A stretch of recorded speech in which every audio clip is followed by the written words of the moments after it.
सभी बच्चों का एसजे स्टडी जोन में स्वागत है। तो बच्चों, आज हम करेंगे कक्षा 10th का मैथ की एक्सरसाइज 1.1 का क्वेश्चन नंबर 3। तो यहाँ पर अवैज्य गुणनखंड विधि द्वारा निम्नलिखित पूर्णांकों के एचसीएफ और एलसीएम ज्ञात कीजिए। तो यहाँ पर फर्स्ट पार्ट दिया हुआ है 12, 15 और 21। तो यहाँ पर हम लिख लेते हैं 12, 15 और 21। तो इसके बाद हम 12 के गुणनखंड करेंगे। 2 छिके 12, 2 तिया 6 और 3 एकम 3। इसके बाद यहाँ पर लिखेंगे 15। 15 के गुणनखंड यहाँ पर 3 से डिवाइड करेंगे। 3 पंजे 15, 5 एकम 5। इसके बाद लिखेंगे यहाँ पर 21। तो एक विषम संख्या है, 3 से भाग करेंगे। 3 सत्ता 21, 7 एकम 7। तो यहाँ पर हम 12 के गुणनखंड लिखेंगे 2 गुणा 2 गुणा 3, 2 गुणा 2 गुणा 3। इसी प्रकार से 15 के लिखेंगे 3 गुणा में 5 और इसके बाद 21 के लिखेंगे 3 गुणा में 7। तो सबसे पहले हम इसका निकालेंगे एचसीएफ। तो एचसीएफ में हमें क्या करना है, 12, 15 और 21 के अवैज्य गुणनखंडों में कॉमन ढूंढना है। तो यहाँ पर 2 है, इनमें 2 नहीं है। तो इसमें 3 है, इसमें 3 है, इसमें 3 है। तो यहाँ पर हमारा कॉमन है जो कितना आ जाएगा, 3। तो एचसीएफ तो हमारा यहाँ पर 3 निकल कर आ गया। इसके बाद लिखेंगे हम इसका एलसीएम। एलसीएम में हमें क्या करना है, जो 12 के गुणनखंड में सबसे छोटा नंबर 2 है, इसमें 2 दो बार आया हुआ है तो इसको लिखेंगे 2 गुणा में 2। इसके बाद 2 से बड़ा नंबर 3 है तो यहाँ पर 3 एक एक बार आया हुआ है, यहाँ पर लिखेंगे 3। 1 5 और 1 7। तो इनकी गुणा करेंगे अब। 2 दूनी 4, 4 तिये 12, 12 पंजे 60, 60 की और 7 की गुणा यहाँ पर कितनी आ जाएगी, 420। तो हमारा एचसीएफ यहाँ पर 3 निकल कर आ गया और एलसीएम 420। तो इसके बाद अब हम लेंगे हमारा पार्ट नंबर 2, 17, 23 और 29 का। तो यहाँ पर लिखेंगे 17, 23 और 29। तो 17 के गुणनखंड करेंगे तो 17 एकम 17।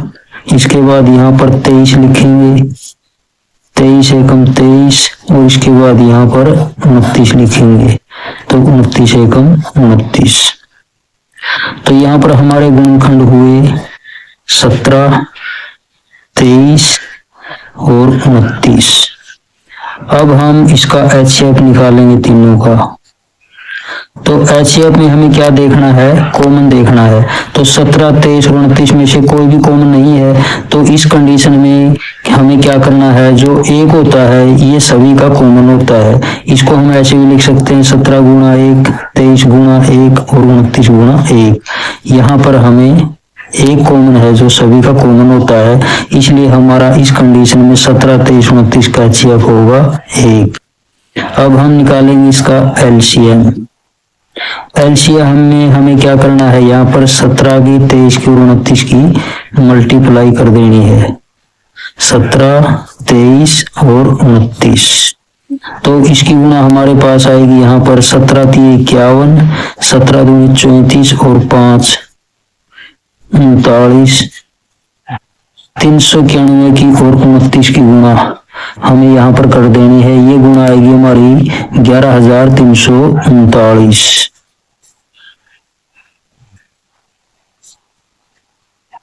तो ये हमारा एलसीएम। इसके बाद अब हम लेंगे यहाँ पर, ये हमारा फर्स्ट पार्ट था, ये हमारा सेकंड पार्ट है और अब हम निकालेंगे इसका थर्ड पार्ट। 8, 9 और 25।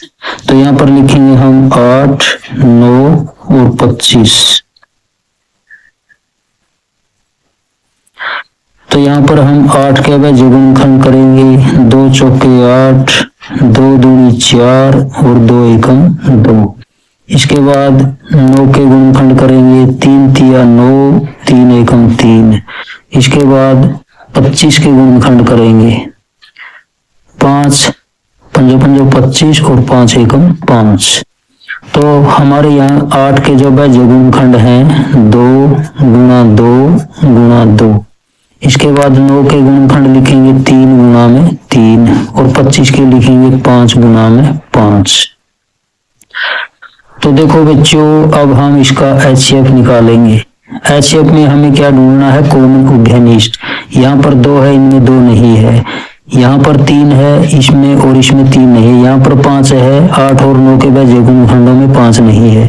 तो इस कंडीशन में यहाँ पर कोई भी उभयनिष्ठ नहीं है। तो इस कंडीशन में जो एक है वो सभी का क्या होता है? कॉमन होता है, गुणनखंड होता है। इसलिए इसका HCF यहाँ पर कितना आएगा? 1। अब हम इसका एलसीएम निकालेंगे।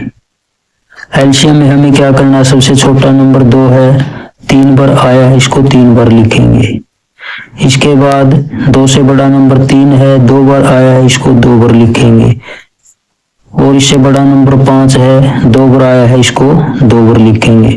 अब हम इनकी गुणा करेंगे। 2 दूनी 4, 4 दूनी 8, 8 तिया 24 और 24 तिया 72। और यहाँ 5 और 5 की मल्टीप्लाई कितनी? 25।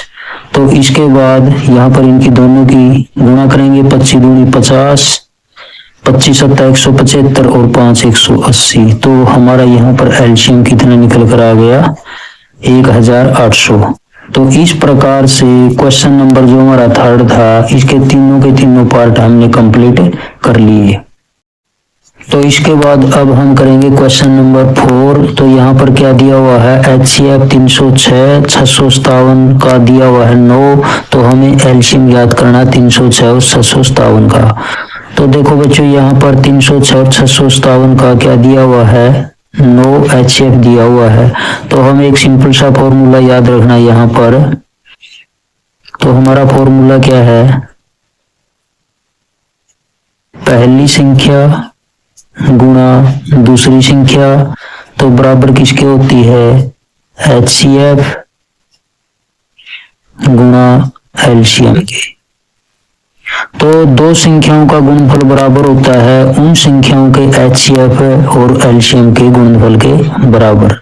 तो हमें क्या करना है? यहाँ पर पहली संख्या 306, दूसरी संख्या 657। तो यहाँ पर लिखेंगे हम 306 गुणा 657।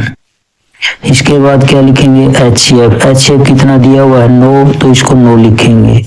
एलसीएम हमें ज्ञात करना है, तो एलसीएम को हम ऐसे ही ऐसे लिख देते हैं। तो यहाँ पर देखो प्यारे बच्चों, यहाँ पर 9 मल्टीप्लाई गुणा में इस साइड में ले आएंगे, ये भाग में हो जाएगा। तो इसके बाद क्या लिखेंगे? 306 गुणा 657 और इसके भाग में यहाँ पर 9 लिखेंगे, बराबर लिखेंगे एलसीएम। अब 9 से इसको काटेंगे, या 306 ये भी 9 से डिवाइड होती है, 657 ये भी 9 से डिवाइड होती है। तो यहाँ पर हम जो 9 को 657 है जो इसे डिवाइड करेंगे, यानी कि काटेंगे। यानी कि 9 63, 2 27, तो 9 तिया 27। तो इसके बाद यहाँ पर 306 गुणा में 73। अब हम इनकी गुणा करेंगे, 306 की और 73 की। तो 3 छिके 18, 3 तिया 9। इसके बाद 7 छिक 42, 7 तिया 21।